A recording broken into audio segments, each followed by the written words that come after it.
오늘 하나님의 말씀 우리 같이 함께 보도록 하겠습니다. 오늘 하나님의 말씀은 신약성경 321페이지에 있는 빌립보서 4장 4절에서 7절까지의 말씀 우리 같이 함께 보도록 하겠습니다. 제가 가진 성경으로는 신약 321페이지에 있습니다. 신약성경 321페이지에 있는 빌립보서 4장 4절에서 7절까지의 말씀 같이 함께 보도록 하겠습니다. 네, 우리 다 함께 하나님의 말씀 읽도록 하겠습니다. 함께 읽습니다. 주 안에서 항상 기뻐하라. 내가 다시 말하노니 기뻐하라. 너희 모든 관용을 모든 사람에게 알게 하라. 주께서 가까우시니라. 아무것도 염려하지 말고 다만 모든 일에 기도와 간구로 너희 구할 것을 감사함으로 하나님께 아뢰라. 그리하면 모든 지각에 뛰어난 하나님의 평강이 그리스도 예수 안에서 너희 마음과 생각을 지키시리라. 아멘. 하나님의 말씀입니다. 오늘도 주시는 이 하나님의 은혜의 말씀의 뜻이 이 시대를 살아가는 우리 살아가는 성도님들의 삶 가운데 이루어져서 더욱더 놀라운 은혜를 따라 살아갈 수 있는 복된 성도의 삶이 이루어지시길 주님의 이름으로 축원드리겠습니다. 참 성도의 삶이라는 게 어떻게 보면은 다양할 수도 있고 어떻게 보면 또 굉장히 단순하고 심플할 수도 있습니다. 참 그런 것들을 어떻게 보면은 사람의 성향이나 사람들의 생각 혹은 사람들의 삶의 방식에 따라서 참 다양하게 나타나는 것을 우리가 보게 되어진다는 것입니다. 그러면서도 우리가 이 다양함 속에서도 이 하나님의 말씀과 하나님의 뜻을 따라 우리가 다시 한번 모든 것들을 함축해서 압력해서 이렇게 우리가 비춰보게 되어진다면 참 하나님의 말씀의 뜻을 따라 살아간다는 것은 저는 기뻐하라는 것, 그 다음에 기대하라는 것, 그 다음에 기도하라는 것으로 우리가 약축해 볼 수 있지 않겠는가라는 생각을 해보게 되어진다는 것입니다.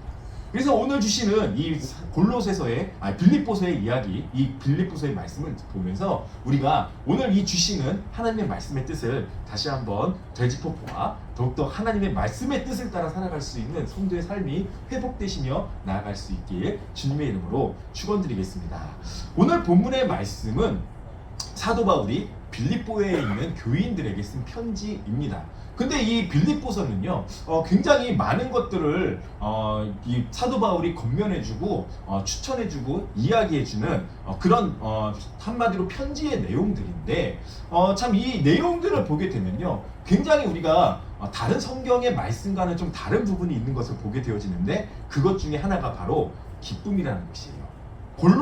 빌립보서에서는 무려 19번이나 기뻐하라, 기쁨이라는 단어를 19번이나 사용하고 있는 사도 바울의 오늘 편지의 내용을 보게 되어지는데 이 빌립보서를 쓸 때 사도 바울의 시기를 보게 되면 언제냐면요. 그가 로마의 감옥에 갇혀서 투옥되어져 있는 생활을 그가 하고 있을 때 골로새에 있는 교인들에게 17번이나 기뻐하라라고 이야기할 수 있었던 것은 과연 그의 내면에 진정한 기쁨, 우리가 쉽게 생각했을 때 옥살이 하면은 어렵고 힘들고 고통스럽고 고난당한다라고 생각을 하지만 그 마음은 하나님 앞에서 기뻐하고 평안하며 하나님 앞에서 감출 수 없는 즐거움을 그가 누리고 있었기 때문에 과감하게 빌립보 교인들에게 기뻐하라라고 권면하며 편지를 쓸 수 있는 것들이었음을 우리가 쉽게 생각해 볼 수 있다는 것입니다. 그래서 첫 번째로 우리가 볼 수 있는 내용은 성도는요 기뻐하는 삶을 살아야 한다는 것입니다. 성도의 삶은 기쁨이 동반되어져야 된다는 것입니다. 성도의 삶의 방향은 기쁨으로 하나님과 함께 동행하며 나아가야 한다는 것입니다.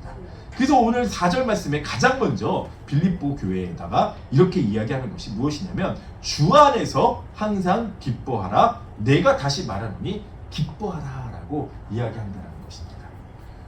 계속해서 이제 그 핍박과 고난과 고통이 그 그리스도인들에게 퍼져가고 있었던 그런 시기였다는 것이죠. 이때 시대적 배경이요. 그러다 보니까 그 신앙인들이 굉장히 언스테이블한 그 신앙의 상황 속에서 그들이 신앙의 생활을 하는 그런 모습들을 우리가 쉽게 상상해 볼 수 있다라는 것이에요.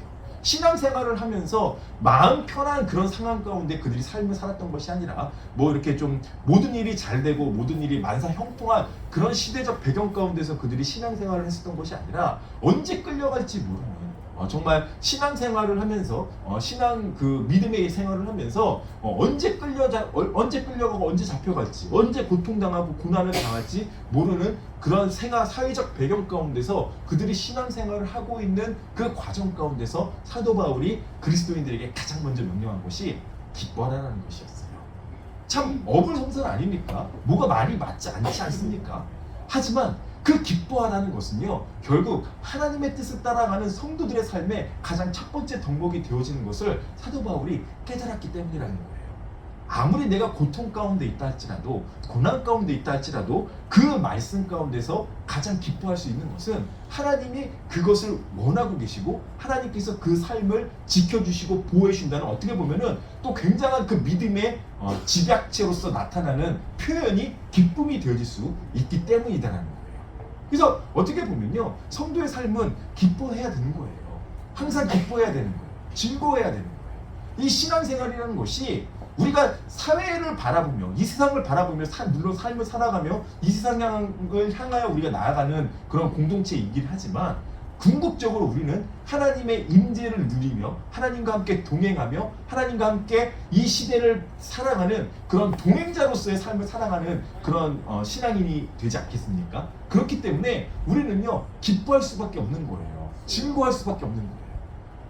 아무리 모든 고통, 모진 고난 우리가 다 짊어지고 살아간다 하더라도 신앙인은요, 하나님과 함께 나아가는 것이기 때문에 다른 어떤 핍박이 찾아온다 할지라도, 다른 어떤 고통이 나를 억압한다 할지라도 그 안에서 그것들로 인하여 힘들어하고 어려워하고 아파하는 것이 아니라 나와 함께 하시는 하나님이 지금도 나를 지켜주시고 보호해 주시는 것을 우리가 볼 수 있고 느낄 수 있고 깨달을 수 있기 때문에 기뻐하며 살아갈 수 있는 것이기 때문이다라는 거예요. 저희도 이렇게 저도 이렇게 자녀를 키우다 보니까 가장 싫을 때가 언제냐? 뭐 성적 안 좋고 그런 거는 둘째 치고요. 제일 보기 싫을 때가 짜증내고 힘들어할 때가 굉장히 싫더라고요. 그냥 이렇게 부모로서 이렇게 같이 생활을 하면서 제일 그래도 가장 좋을 때가 언제냐? 아이가 그냥 아무 이유 없이 즐거워하고 기뻐하고 뭐 대단한 거 한 건 아니거든요. 대단하게 뭘 잘하는 것도 아니에요. 뭐 다 다른 또래 애들 뭐 그것보다 뭐 덜했으면 덜했지 결코 잘한 것도 아닌데도 자기가 한 것으로 인해 기뻐하고 즐거워하면요, 삶이요, 그 부모는요 너무나도 행복한 거예요. 너무나도 즐거운 거예요. 너무나도 기쁜 거예요. 뭐 저 아이들이 뭐 우리한테 벌어다 줘봤자 얼마나 벌어주겠습니까? 지금 정말 돈 먹는 하마들인데 뭐 그런 것들이 얼마나 우리를 뭐 힘들게 하고 어렵게 하고 뭐 그런 걸 뭐 우리가 여기 미국에서 자녀 키우고 보신 분들 다 아시겠지만, 근데 여기서 제가 깨닫는 거는 아이가 정말 그 부모가 행복함을 느낄 때가 언제냐? 자녀가 기뻐할 때, 기뻐하며 우리에게 다가올 때 가장 행복하더라는 것이에요. 그러면 하나님은 어떨까라는 거예요. 하나님은 어떻게 보실까라는 거예요. 우리가 이 세상을 살아가면서 힘들고 어려운 일들 우리가 물론 겪고 나아갈 수도 있겠지만 그 가운데서 우리가 하나님을 향한 즐거움을 놓지 않는다면, 하나님을 향한 기쁨을 놓지 않는다면 우리 하나님은요 그것으로 인하여 더 행복해 하시고 기뻐하시고 만족해 하시는 분이 되는 것을 우리가 놓쳐서는 안 된다는 거예요. 아무리 많은 것들을 우리가 하나님께 드린다 해도요, 우리 하나님 기쁘시게 할 수가 없어요. 하나님 만족하게 할 수가 없어요. 내 가진 모든 것 다 드려도 우리는요 하나님을 기쁘시게 할 수 없는 거예요. 하지만 내가 정말로 작은 것 하나에 감사하며 하나님 앞에 기뻐했을 때, 우리 막내 아이가 웃을 때 저절로 미소가 나의 입에서 일어나듯이 우리 하나님도 기뻐하시는 건 단순한 거예요. 내가 기뻐할 때 하나님 기뻐하시는 거예요. 내가 즐거워할 때 하나님 즐거워하시는 거예요. 내가 기뻐 춤추며 하나님 앞에 나가게 되어질 때 하나님도요 그 가운데서 기뻐하시고 즐거워하시고 춤추며 살아가 우리를 바라봐 주시는 하나님이신 것을 우리는 결코 놓쳐서는 안 된다는 것이에요. 그래서 사도 바울이 그 감옥 가운데 있어서도 기뻐할 수 있었던 것은 하나님을 정말 그 안에서 기뻐하며 찬양하며 이렇게 그가 얼마나 많은 그런 고통 가운데서도 하나님 앞에서 그 즐거움을 놓지 않았습니까? 기쁨을 놓지 않았습니까? 그때마다 만나주시는 하나님을 만나며 그가 깨달았던 것이 하나님은 우리가 기뻐하고 즐거워하는 것을 통하여 다시 한번 역사하시고 운행하시고 우리들의 삶을 통하여 더욱더 하나님의 영광을 받길 원하시는구나. 그가 깨달았기 때문에 그 초대교회 성도들에게 과감하게 권면할 수 있었던 거예요. 어려워하지 말아라, 힘들어하지 말아라, 낙심하고 좌절하지 말아라. 여러분 기뻐하십시오. 오직 하나님 앞에서 기뻐하시는 자만이, 하나님을 즐겁게 하는 자만이 더욱더 하나님께서 우리의 삶을 받아 주실 것입니다. 권면하며 나갔던 것을 우리가 바라볼 수 있어야 된다는 거예요. 그래서 빌립보서 2장 16절에서 18절 말씀에 이렇게 기록하고 있습니다. 내가 생명의 말씀을 밝혀 나의 다른 박질이 헛되지 아니하고 수고도 헛되지 아니하므로 그리스도인 아래 내가 자랑할 것이 있게 하려니라. 만일 너희의 믿음의 재물과 섬김 위에 내가 나를 전제로 드릴지라도 나는 기뻐하고 너희 무려 함께 기뻐하리니 이와 같이 너희도 기뻐하고 나와 함께 기뻐하리라라고 그들과 함께 기뻐할 것에 대해서 권면하고 있는 것을 보게 되어진다는 것이에요. 시편 기자도 이렇게 찬양했습니다. 내가 주를 찬양할 때 나의 입술이 기뻐 외치며 주께서 속량하신 내 영혼이 즐거워하리이다. 나의 혀도 종일토록 주의 의를 작은 소리로 읊조리오리니 나를 모해하려던 자들이 수치와 무한을 당함이니이다 라고 기록하고 있는 것을 보게 되어집니다. 그렇습니다. 아무리 우리를 어렵고 힘들게 한다 할지라도 기뻐하는 자를 이길 수는 없습니다. 즐거워하는 자를 이길 수는 없습니다. 기뻐하며 즐거워하는 자들 가운데는 하나님의 기뻐하심과 하나님의 즐거워하심이 그의 삶 가운데 있기 때문에 오히려 우리를 해하려 하는 자들이 수치와 무한을 당하게 될 것입니다. 다시 한번 이 말씀의 뜻을 따라 살아가는 성도님들의 삶이 되셔서 더욱더 날마다 승리하고 나아갈 수 있는, 아무리 시대가 어렵고 힘들어도 기뻐하며 즐거워하며 승리하며 나아갈 수 있는 성도의 삶이 이루어지시길 주님의 이름으로 축원드리겠습니다. 두 번째로 우리가 바라야 할 것은 주님 오심을 기대하는 삶을 우리도 살아야 된다는 것이에요. 하나님께서 이제 곧 오시는 것을 기대하는 삶으로 우리가 나아가야 된다는 것입니다. 그래서 오늘 5절 말씀에 이렇게 이야기하고 있죠. 빌립보서 4장 5절입니다. 너희 관용을 모든 사람에게 알게 하라. 주께서 가까우시니라 라고 기록하고 있다는 거예요. 모든 일에 인자함을 더하라는 거예요. 선한 일을 더하라는 거예요. 관용을 베풀며 인자를 베풀며 모든 일들 가운데 선을 베풀며 살아가라는 거예요. 왜요? 하나님이 가까우시기 때문이라는 거예요. 하나님 곧 오시기 때문에 우리들의 삶을 보시고 우리들의 그런 행동을 보시고 다시 한번 그 하나님의 놀라운 역사가 나타날 수 있도록 우리의 삶 가운데 역사하실 것이기 때문에 그 기대하는 마음으로 너희는 선한 일을 즐겨 행하라라고 말씀해주고 있다는 것이에요. 그래서 성도는요, 어떻게 보면은 그 일에 있어서 힘들고 어려울 때일수록 더욱더 빛이 나는 거예요. 더욱더 반짝반짝 빛나는 다이아몬드와 같은 거예요. 그 다이아몬드가 되어지기 위해서 그 수많은 압력과 고통을 견뎌냈을 때 그 다이아몬드가 탄생할 수 있듯이 성도의 삶도 그렇게 되어지는 거예요. 어려울 때일수록 베풀 수 있는 것이 성도이고 힘들 때일수록 같이 함께 울며 같이 함께 나누며 같이 함께 동거동락할 수 있는 것이 성도의 삶이기 때문에 우리는요, 고통 가운데 고난 가운데 주님 오실 그날을 기대하며 우리가 더욱더 이것을 알지 못하는 그 사람들, 이것을 깨닫지 못하는 그 사람들이 주님의 마음을 조금이라도 느끼게 하기 위해서 우리는 관용을 베풀며 우리는 선을 베풀며 나아가는 그 길을 걸어갈 수 있다는 것이에요. 그래서 성도는요, 욕심을 부리는 게 아니에요. 우리가 욕심을 부리는 것은 우리가 하나님은 언제 오실지 모르기 때문에, 그리고 지금 내 삶 가운데 안 온다라고 생각이 되어지기 때문에 우리가 욕심을 부리는 거잖아요. 하나님 곧 오시면, 하나님 이제 오시면 이 모든 세상 심판하시고 우리를 하나님의 나라로 불러주실 것인데 우리가 왜 그런 것에 욕심을 내겠냐는 거죠. 정말 하나님 기뻐하시는 일을 위해서 우리가 더욱더 수고하고 더욱더 노력하고 더욱더 열심을 내는 것이 마땅한 성도의 도리잖아요. 그래서 베드로후서 3장 10절에서 12절에 이렇게 기록하고 있어요. 그러나 주의 날이 도둑같이 오리니 그날에는 하늘이 큰 소리로 떠나가고 물질이 뜨거운 불에 풀어지고 땅과 그 중에 있는 모든 일들이 드러나리로다.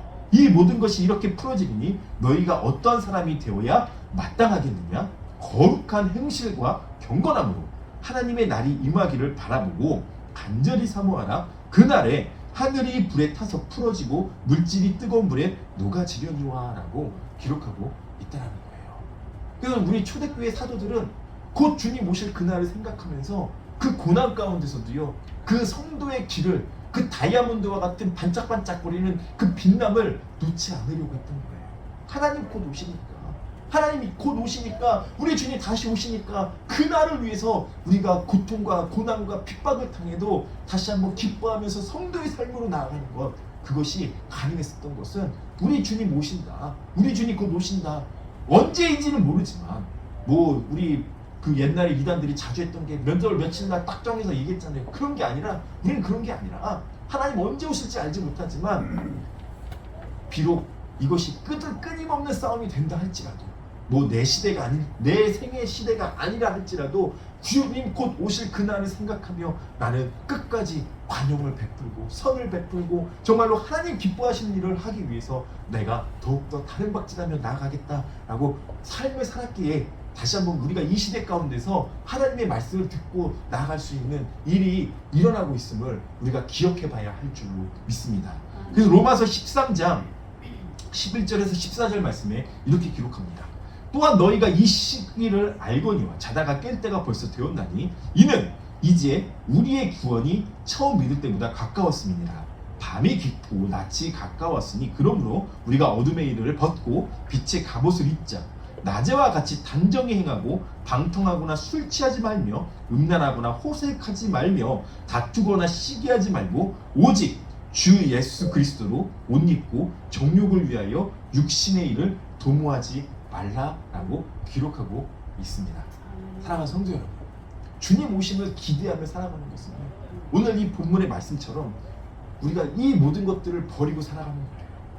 내 만족을 위해서 호색하는 일이나 방탕한 일들을 삼가고 이제 주님 곧 오시는 그 날이 다가왔으니 내가 그 오신 날을 단장하는 신부와 같은 마음으로 정말로 하나님 앞에서 청결하고 깨끗하게 관용을 베풀며 내가 남을 압제하거나 남을 짓밟거나 남을 핍박하거나 남을 어렵게 하는 삶으로 나아가는 것이 아니라 그들에게도 복음의 씨앗이 들어가길 바라는 마음으로, 기뻐하는 마음으로, 그것을 기뻐하는 생각으로 내가 더욱더 그들을 위해서 희생하며 섬기며 더욱더 사랑하며 살아가는 것, 그것이 성도의 삶의 모습이 되어진다는 것을 놓치지 마시길 주님의 이름으로 축원드리겠습니다. 그 삶의 현장에서 날마다 주님 오심을 기대하시면서 주님의 뜻을 따라 나아가는 성도가 되시길 주님의 이름으로 축원드리겠습니다. 마지막으로 우리가 함께 봐야 할 것은 하나님께 감사하며 기도하는 삶을 살아야 되는 모습으로 나아가야 될 줄로 믿습니다. 그래서 오늘 6절 말씀에 이렇게 기록하고 있죠. 아무것도 염려하지 말고 다만 모든 일에 기도와 간구로 너희 구할 것을 감사함으로 하나님께 아뢰라 라고 기록하고 있다는 것이에요.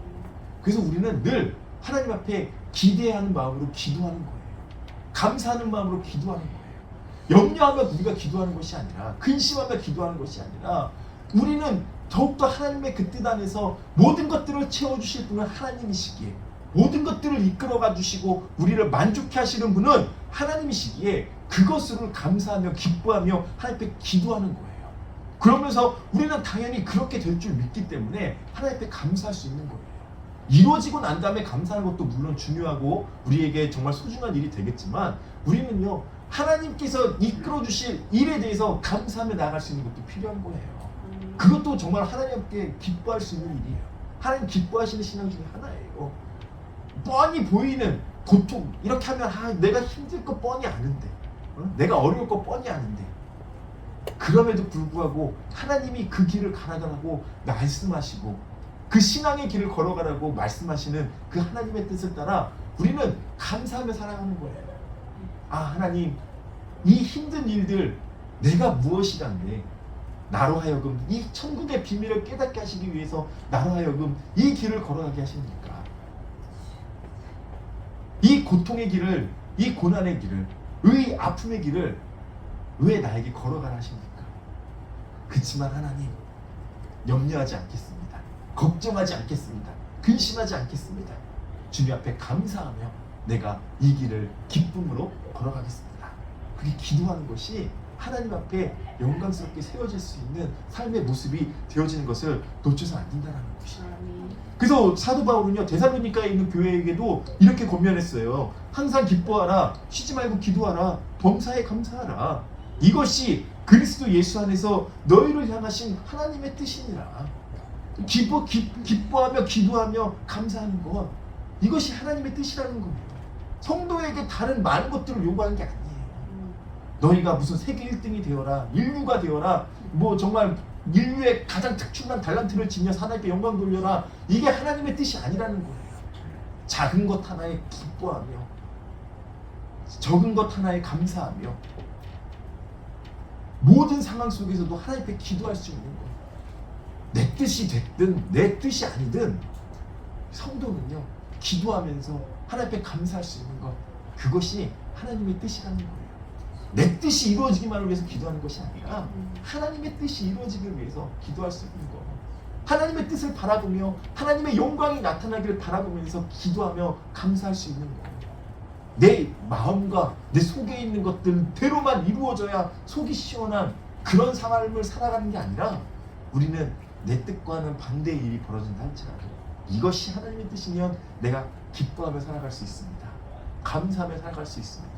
하나님, 내가 원하는 것은 이것이었지만 하나님은 나의 필요를 더 잘 아시고 나의 소원보다 더 필요한 것들을 더 잘 아셔서 이러이러하게 이끌어 주시는 하나님이신 줄로 믿습니다. 감사하며 살아갈 수 있는 것, 그것이 성도의 삶의 모습이 되어질 수 있어야 한다는 것입니다. 저는 참 그 성경의 인물 중에서도 참 여러 인물 중에서도 저는 참 다니엘을 많이 좋아합니다. 그래서 뭐 우리 뭐 다니엘, 뭐 영어 이름으로 다니엘 하는 뭐 그런 분들도 굉장히 많은데, 다니엘 6장 10절 말씀에 이렇게 기록되어져 있는 것을 또 보게 되어져요. 다니엘이 이 조서에 왕의 도장이 찍힌 것을 알고도 자기 집에 들어가서는 윗방에 올라가 예루살렘을 향한 창문을 열고 전에 하던 대로 하루 3번씩 무릎을 꿇고 기도하며 그의 하나님께 감사하였다라고 기록하고 있는 거예요. 이게 뭐예요? 여러분 잘 아시는 것처럼 그 왕에게 경배하지 않으면, 왕에게만 경배하지 않으면 죽이겠다라고 조서를 내린 거예요.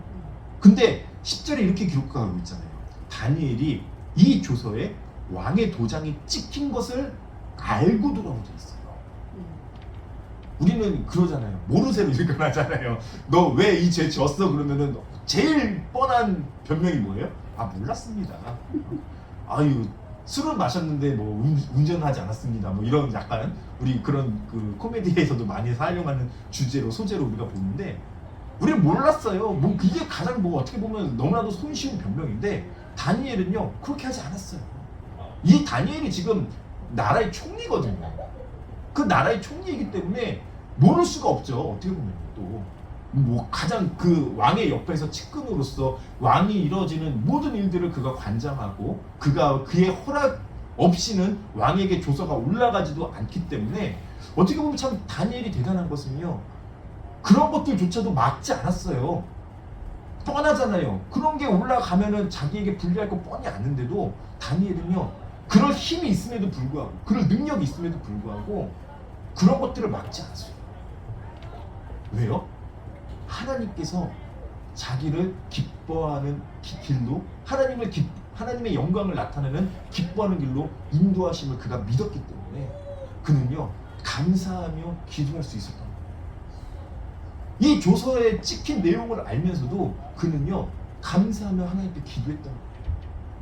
죽을 줄 아는데, 그가 어떤 고통을 당할 줄 아는데, 어떤 고난을 당할 줄 아는데도 그는요 하나님 앞에 감사하며 기도했던 거예요. 그래서 성도는요, 그런 어떤 세상의 그런 압제나 그런 핍박을 두려워해서는 안 되는 거예요.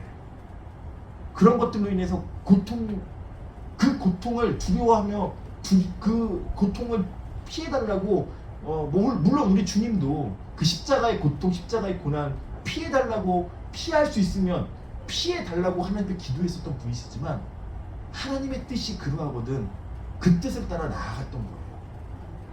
그 뜻을 따라 그 뜻을 향하여 그 길을 걸어갔던 거예요. 그게 성도의 모습이거든요. 하나님 앞에 감사하며 기도하는 거거든요. 성도는요, 바로 그런 모습이 우리 가운데서 나타나줘야 된다는 거예요. 내 뜻이 아니지만, 내가 원하는 방향은 아니지만, 내가 좋아하는 방향은 아니지만 하나님의 뜻이 나면, 하나님께서 기뻐하시는 일이라면, 하나님께서 하나님의 나라를 세우시고 하나님의 영광을 나타내시는 일이라면 기뻐하며 감사하며 기도할 수 있는 그의 삶의 모습이 오늘 다니엘의 모습 가운데서, 그리고 그 시대를 살아갔던 성도들에게 요구하는 모습이었음을 우리가 다시 한번 바라보게 되어질 때, 참 이 시대를 살아가는 우리에게도 너무나도 와닿는 말씀이 되어지지 않겠나 생각을 해보게 되어져요. 지금 우리는 이 물질 만능주의 시대에 우리가 삶을 살고 있잖아요. 모든 물질을 가지고 있는 것으로서 판단하는, 정말 물질을 조금 더 가지고 있으면 그 사람이 나은 것처럼 우리가 생각을 하게 되어지는 이런 삶을 살다 보니까, 물질이 조금 없음으로 인해서 사람들이 힘들어하고 고통당하고 고난당한다라고 생각하며 살아가는 이 시대의 흐름 가운데서 우리는요, 너무나도 많은 것들을 놓치고 살아가는 경우가 많다는 거예요. 하나님이 기뻐하시고 하나님이 좋아하시고 하나님께서 인정하시는 성도의 삶은 그게 아닌데, 그런 것들이 아닌데, 내가 남들보다 좋은 차 끌고 다닌다고 하나님 영광 받으시는 게 아니라, 내가 다른 사람들보다 원베드룸 더 큰 아파트에 살고 있다고, 뭐 원베드룸 더 큰 하우스에 살고 있다고 하나님 영광 받으시는 것이 아닌데, 우리는요 마치 그렇게 사는 것이 하나님 영광 받는 일이라고 생각하면서 우리가 그런 것들을 위해서만 나아가는 그런 경향이 너무나도 많은 것들이 있음을 우리가 다시 한번 바라보게 되어진다면요, 우리는요 이 시대를 살아가면서 이 다니엘처럼, 그리고 사도 바울이 그 빌립보 교회의 교인들에게 권면했던 것처럼 우리도요 기뻐하며 기대하며 기도하며 살아갈 수 있는 그런 삶의 모습이 우리의 삶 가운데 나타나줘야 될 줄 믿습니다. 내가 다른 거 하나 더 가졌다고 기뻐하는 게 아니에요. 다른 거 하나 더 가졌다고 기대하는 게 아니에요. 다른 거 하나 더 소유했다고 우리가 감사하며 기도하는 게 아니라는 거예요. 없음에도 불구하고, 고통당함에도 불구하고, 내가 원하는 길이 아님에도 불구하고 기도할 수 있는 것, 감사하며 기도할 수 있는 것, 감사하며 기뻐하며 기대하며 살아갈 수 있는 것, 그것이야말로 성도의 진정한 힘이요, 성도의 진정한 능력이요, 하나님께서 원하시는 성도의 삶이 되어지는 것임을 우리가 놓쳐서는 안 될 줄로 믿습니다. 그렇습니다. 성도의 삶은요, 어찌 보면 단순하고 명확합니다. 하나님 앞에서 기뻐하고 주님 오심을 기대하고 항상 감사하는 마음으로 깨어 기도하는 것, 이것이 바로 하나님께서 기뻐하시는 하나님의 뜻이 되어진다는 것입니다. 세상이 급하게 변하지만 우리가 추구해야 할 이 삶은 변하지 않아야 할 것은, 하나님께서 그러한 성도의 삶 속에 참된 기쁨과 행복 그리고 만족을 주시기 때문인 것임을 우리는 놓쳐서는 안 된다는 것입니다. 사랑하는 성도 여러분, 아무리 많은 것 가졌다 할지라도, 아무리 많은 것 소유했다 할지라도 그 안에서 기뻐하지 못하고 기대하지 못하고 기도하지 못하고 감사하지 못한다면 하나님을 기쁘시게 할 수 없습니다. 하지만 남들보다 덜 가졌어도 그 안에서 기뻐하고 그 안에서 기대하고 그 안에서 감사하며 기도하는 삶을 살아가는 성도는 하나님께서 이끌어 주시고 하나님의 놀라운 역사를 우리의 삶 가운데 드러내 주실 것입니다. 그 성도의 삶으로 나아가시길 주님의 이름으로 축원드리겠습니다. 그 성도의 방향으로 나아가시길 주님의 이름으로 축원드리겠습니다.